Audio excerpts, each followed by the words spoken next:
France avec un gros plan sur la vente à domicile. C'est un secteur qui échappe à la crise. Il est en plein essor. La filière prévoit même de créer 100 000 emplois sur 3 ans. Alors est-ce rémunérateur? Et lorsqu'on est client, est-ce que c'est intéressant? Ce soir, c'est Franck Hédard qui répond à toutes vos questions. Alors, depuis quand le concept de la vente à domicile existe-t-il, Franck? Ce mode de vente vient des États-Unis. Il a vu le jour après la crise de 1929. En France, la vente à domicile, aussi appelée vente directe ou vente en réunion, a longtemps véhiculé une image ringarde. Et bien maintenant, c'est devenu tendance et branchée. Le chiffre d'affaires annuel des sociétés de vente à domicile représente 3,7 milliards d'euros et progresse en moyenne de 6% par an. Le secteur est créateur d'emplois, 35 000 rien que l'an dernier, et au total, il concerne 480 000 professionnels.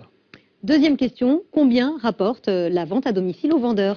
Les vendeurs qui ont le statut de VDI, vendeurs à domicile indépendants, sont rémunérés à la commission entre 20 et 35% par vente. En général, les vendeurs réguliers peuvent espérer gagner l'équivalent d'un SMIC plein temps. À en croire les statistiques de la Fédération de la vente directe, les vendeurs sont en majorité des femmes, à 77%, et 90% des vendeurs effectuent cette activité à temps partiel. Il s'agit donc souvent d'un complément de revenus. Alors si l'aventure vous tente, méfiez-vous des entreprises qui vous demanderaient de suivre une formation payante ou bien réclameraient un droit d'entrée abusif avant de vous lancer dans la vente de leurs produits. Elles sont souvent peu sérieuses. J'ajouterais que c'est un métier exigeant. La moitié des vendeuses jettent l'éponge dans les 6 premiers mois d'activité.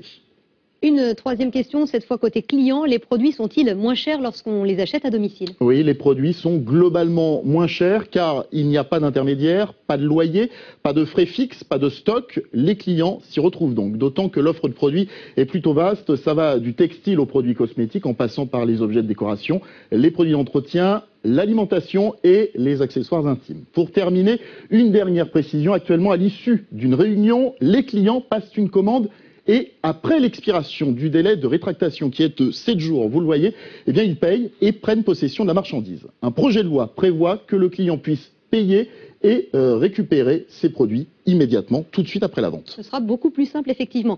Plus d'informations sur notre site m6actu.fr. Merci Franck.